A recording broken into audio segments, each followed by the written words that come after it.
আসসালামু আলাইকুম। মুরগি পালা আসলে এতটা সহজ না। এই যে দেখুন, বস্তায় বস্তায় ভরে রেখেছি এবং রোদ্রে শুকা দিয়েছি, এবং এই যে দেখুন শুকিয়ে গেছে।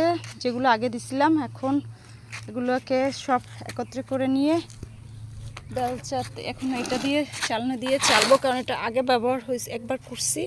তো এই যে দেখুন বালু চালা যে চাল নিয়ে আসছে, এটাতে চেলে বস্তায় ভরে আবার মুরগির গুঁড়িটা দিয়ে দিব।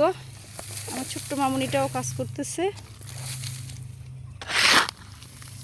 তো আমার ছাদে ইদানিং রোদ পড়তেছে না। এই যে দেখুন শুধু একটু করে এদিকে হালকা ছিল, এই যে এখন আস্তে আস্তে রোদ্র আসবে। এই যে এখন আমরা চালন দিয়ে চালবো, চালন দিয়ে চেলে নিব। দেখুন এটা দিয়ে চালতে খুবই সহজ হয়, ময়লাটা ফেলে দিতে পারি। অবশিষ্ট ময়লাটা আমি রেখে দিই গাছের জন্য। এভাবে চালন দিয়ে চেলে নিই।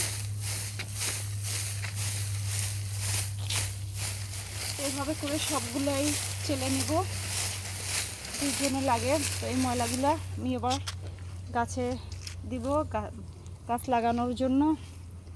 তো গাছ সবাই ভালো থাকবেন, সবাইকে আল্লাহ হাফেজ, আসসালামু আলাইকুম।